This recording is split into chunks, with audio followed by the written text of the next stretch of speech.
टीकाकरण का लक्ष्य हमने जो पार कर लिया है और वो गति आगे ही है, आगे ही बढ़ रही है।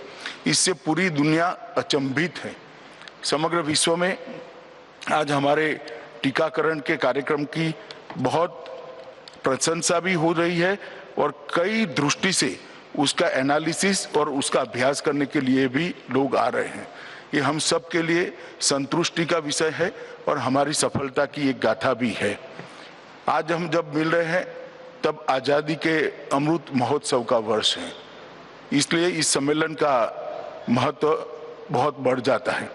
15 अगस्त 21 को प्रधानमंत्री जी ने लाल किले की प्राचीर से सबका साथ, सबका विकास, सबका विश्वास और सबका प्रयास इस विषय पर बल देते हुए जनता का आह्वान किया है कि आज़ादी के अमृत महोत्सव को हम रंग चंग के साथ मनाएं और जन भागीदारी ज़्यादा से ज़्यादा हो सुनिश्चित करें।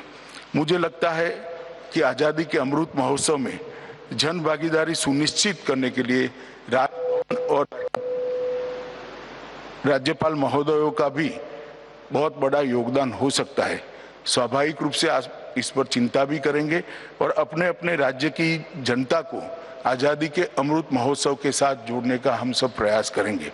प्रधानमंत्री जी ने अपने अभिभाषण में कहा है कि हम 75वें वर्ष तक सीमित रहना नहीं चाहते। 75 आज़ादी के 75वां वर्ष से 100 वर्ष, ये 25 साल को हम अमृत काल के रूप में मनाएंगे और 100 वर्ष के बाद भारत कहाँ खड़ा होगा इसका संकल्प भी लेंगे और इस संकल्पों को सिद्धि में परिवर्तित करने के लिए हम कार्य योजना भी बनाएंगे। अमृत काल का लक्ष्य भारत और भारत के नागरिकों के लिए समृद्धि और सफलता के नए शिखर का आरोहण करने का वर्ष रहेगा, ऐसा मुझे विश्वास है। इसमें सभी राज्यपाल महोदयों की भूमिका और सक्रियता दोनों सुनिश्चित होगी, इसका मुझे विश्वास है। प्रधानमंत्री जी ने राष्ट्रीय शिक्षा नीति 2020 की घोषणा की है। भारतीय मूल्यों में निहित शिक्षा प्रणाली की परिकल्पना इसके माध्यम से की है। आधुनिक शिक्षण किस प्रकार से हो, रटे रटाई शिक्षा की जगह शिक्षा को आत्मसात करके व्यक्तित्व का विकास कैसे हो और उसके साथ साथ हमारी भाषाओं की ताकत कैसे बढ़े, इसके लिए भी शिक्षा नीति में बहुत सारे प्रावधान करे हैं। एक तथ्य जो अभ्यास के बाद सामने आया है, आज भी लगभग 70% विश्वविद्यालय राज्य सरकारों के नियंत्रण में चल रहे हैं, जिसमें देश के 80% से ज़्यादा विद्यार्थी अपनी पढ़ाई लिखाई कर रहे हैं, शिक्षा प्राप्त कर रहे हैं और अधिकांश विश्वविद्यालयों के आप कुलाधिपति हैं। उस वक्त नई शिक्षा नीति के जमीन पर उतारने के लिए आप सभी का रोल, आप सभी की भूमिका बहुत महत्वपूर्ण हो जाती है।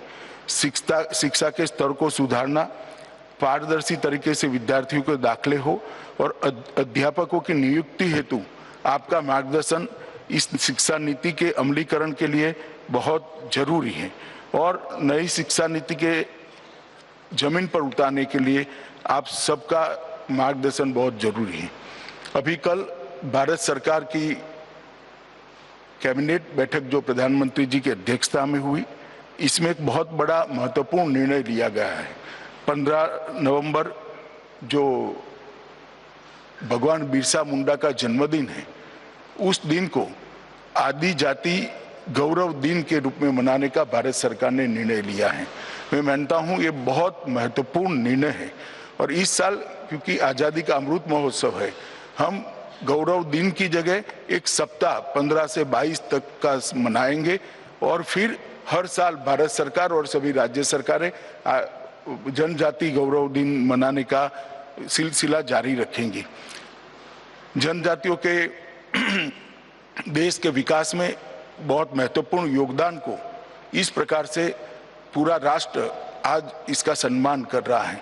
हमारी संस्कृति की संभाल करना हो, हमारी धरोहर को आगे बढ़ाना हो या स्वतंत्र संग्राम हो, हर जगह पे जनजातियों ने जो योगदान दिया है, इसको एक प्रकार से एक्नॉलेज करने का मोदी जी ने प्रयास किया है। सबकी उपस्थिति से मुझे अत्यंत प्रसन्नता का अनुभव हो रहा है और उसका प्रमुख कारण ये है क्योंकि हम 2 वर्ष के अंतराल के बाद आज हम मिल रहे हैं।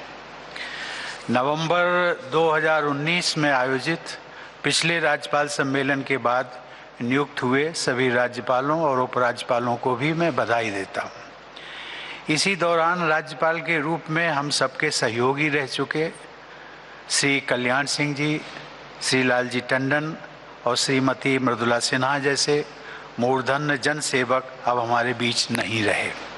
सार्वजनिक जीवन में अपने योगदान और व्यक्तित्व से राज्यपाल के पद को विशेष गौरव प्रदान करने वाली इन सभी विभूतियों का मैं सादर स्मरण करता हूँ।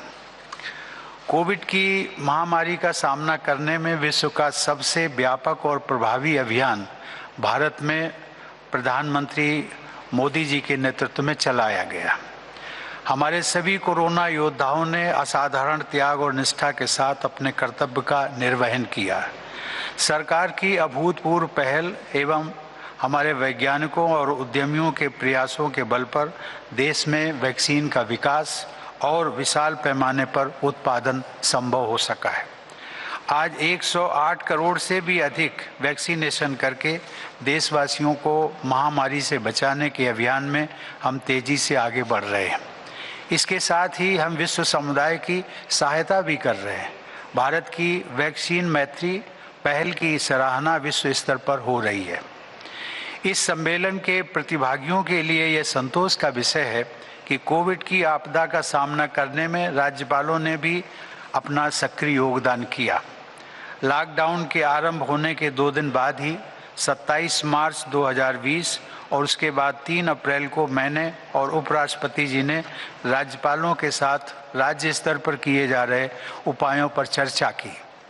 विभिन्न राज्यों द्वारा जन सामान्य की कठिनाइयों को कम करने के उद्देश्य से अलग अलग राज्यों में अपनाई जा रही बेस्ट प्रैक्टिसेस को भी साझा किया। अनेक राज्यों ने दूसरे राज्यों के अच्छे प्रयासों को अपनाया। इन समग्र प्रयासों के परिणाम स्वरूप हमारे देश ने अनेक विकसित देशों की तुलना में कोविड की आपदा का सामना बेहतर ढंग से किया। मित्रों, अनेक वैश्विक मुद्दों पर भारत की संकल्पबद्धता और क्षमता की सराहना विश्व समुदाय द्वारा की जा रही है। हाल ही में, जैसा कि गृह मंत्री जी ने भी उल्लेख किया, ग्लासगो में आयोजित COP26 शिखर सम्मेलन में विश्व समुदाय के सम्मुख ये स्पष्ट किया गया कि भारत एकमात्र ऐसी बड़ी अर्थव्यवस्था है जिसने पेरिस कमिटमेंट के तहत ठोस प्रगति की है और नियत समय पर लक्ष्यों को प्राप्त करने की स्थिति में है। साथ ही क्लाइमेट चेंज की वैश्विक समस्या से निपटने की दिशा में भारत ने विश्व समुदाय के हित में अपना योगदान देने के लिए 5 प्रमुख लक्ष्य तय किए हैं। उनका मैं उल्लेख करना चाहूँगा। वर्ष 2030 तक देश की नंबर 1 नॉन फॉसिल ऊर्जा उत्पादन क्षमता को 500 गीगावाट तक पहुंचाना। नंबर 2 आधी ऊर्जा आवश्यकताओं को रिन्यूएबल एनर्जी से पूरा करना। नंबर 3 प्रोजेक्टेड कार्बन एमिशन में 1 बिलियन टन की कमी करना। और नंबर 4 अर्थव्यवस्था की कार्बन इंटेंसिटी 45% से भी कम करना। इसके साथ ही वर्ष 2070 तक नेट जीरो एमिशन का लक्ष्य हासिल करना। ये हमने 5 लक्ष्य रखे। विश्व पटल पर व्यक्त किए गए इन राष्ट्रीय लक्ष्यों को कार्य रूप देने में आप सभी अपनी प्रेरक भूमिका निभा सकते हैं। राज्य सरकार तथा सभी जनप्रतिनिधियों के बीच जागरूकता बढ़ाकर आप इस दिशा में महत्वपूर्ण योगदान कर सकते हैं। कुलाधिपति के रूप में आप सभी होते हैं अपने स्टेट यूनिवर्सिटीज़ के, you happen to be the chancellor. कुलाधिपति के रूप में आप राज्य के विश्वविद्यालयों में टास्क फोर्स गठित करके युवा पीढ़ी को क्लाइमेट एक्शन से सीधे जोड़ सकते हैं। मित्रों, जैसा कि आप जानते हैं, सन 2019 में आरंभ किए गए जल जीवन मिशन के तहत सन 2024 तक हर घर नल से जल उपलब्ध कराने का राष्ट्रीय अभियान हमारी सर्वोच्च प्राथमिकताओं में से एक है। यह उल्लेखनीय है कि जल जीवन मिशन के आरंभ होने तक पिछले 7 दशकों में जितना काम हुआ था उससे अधिक काम मिशन के तहत केवल 2 वर्षों में पूरा कर लिया गया है। संवेदनशील केंद्र और राज्य सरकारों द्वारा यह सुनिश्चित करने का प्रयास किया जा रहा है कि शुद्ध पेयजल की सुविधा से कोई भी वंचित न रहे और पानी की कमी किसी भी क्षेत्र की सामाजिक और आर्थिक प्रगति में बाधा न बने। स्वच्छ पेयजल की उपलब्धता के जरिए एस्पिरेशनल डिस्ट्रिक्ट्स, आदिवासी बहुल क्षेत्रों, कमजोर वर्ग के लोगों, बच्चों और महिलाओं सहित हमारे देशवासियों का अनेक रोगों से बचाव हो सकेगा। जल का संचय व संरक्षण करने और गुणवत्ता बनाए रखने के प्रति गांव-गांव में लोगों को जागरूक बनाने के प्रयास किए जा रहे हैं। सबकी भागीदारी और सबकी जिम्मेदारी के जरिए सभी ग्रामवासियों को सैनिटेशन, हाइजीन, वाटर इनलाइटेंट यानी स्वच्छता, साफ सफाई तथा जल के प्रति जागरूक बनाना आवश्यक है। स्वच्छ भारत मिशन की तरह जल जीवन मिशन भी एक जन आंदोलन का रूप ले रहा है। शिक्षण संस्थानों तथा सरकारी और गैर सरकारी संगठनों की जल जीवन मिशन में सक्रिय भागीदारी सुनिश्चित करके आप सभी इस जन आंदोलन को और भी मजबूत बना सकते हैं। हमारे देश में अनुसूचित जनजातियों के विकास पर विशेष ध्यान देने के उद्देश्य से कुछ क्षेत्र संविधान की 5वीं और 6ठी अनुसूची में उल्लिखित हैं। इन क्षेत्रों के विकास में राज्यपालों की विशेष संवैधानिक भूमिका होती है। इन जनजातियों की प्रगति में योगदान देकर आप सब देश के समावेशी विकास में अपनी भूमिका निभा सकते हैं। पिछले वर्ष राष्ट्रीय शिक्षा नीति 2020 पर आयोजित वर्चुअल कॉन्फ्रेंस में मैंने और उपराष्ट्रपति जी ने राज्यपालों के साथ विचार विमर्श किया था। राष्ट्रीय शिक्षा नीति की अनुशंसाओं को कार्यरूप देने में आप सभी राज्यपालों की महत्वपूर्ण भूमिका है। कुलाधिपति के रूप में आप सब लोग युवा भारत के निर्माण की प्रक्रिया से सीधे तौर पर जुड़े हुए हैं। राष्ट्र निर्माण की दृष्टि से यह बहुत बड़ी जिम्मेदारी है।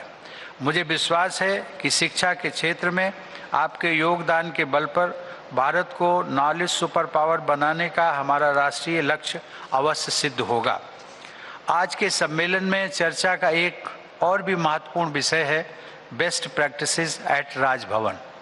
इस संदर्भ में यह उल्लेखनीय है कि टीबी के उन्मूलन, रेड क्रॉस संस्था से संबद्ध गतिविधियों तथा सैनिक वेलफेयर बोर्ड की जिम्मेदारियों से आप सभी सीधे तौर पर जुड़े हुए हैं। मैं आशा करता हूं कि अपनी रिपोर्ट तथा प्रस्तुतियों में आप सब इन विषयों पर भी विशेष प्रकाश डालेंगे तथा अपनी बेस्ट प्रैक्टिसेस साझा करेंगे। साथ ही कोरोना की आपदा का सामना करने के दौरान जन कल्याण कार्यों तथा वैक्सीनेशन में तेजी लाने के प्रयासों को भी आप रेखांकित करें। व्यापक स्तर पर मनाए जा रहे आज़ादी के अमृत महोत्सव के उपलक्ष्य में राज्य स्तर पर हो रहे कार्यक्रमों की भी जानकारी आप सब साझा करें। इसके अलावा आपके मार्गनिर्देशन में संचालित शिक्षण संस्थानों की नई पहलों तथा विशिष्ट उपलब्धियों पर भी जानकारी प्रदान करेंगे। संयुक्त राष्ट्र संघ द्वारा अपनाए गए सस्टेनेबल डेवलपमेंट गोल्स के तहत वर्ष 2030 तक ट्यूबरकुलोसिस यानी टीबी के उन्मूलन का वैश्विक लक्ष्य तय किया गया है, परंतु भारत ने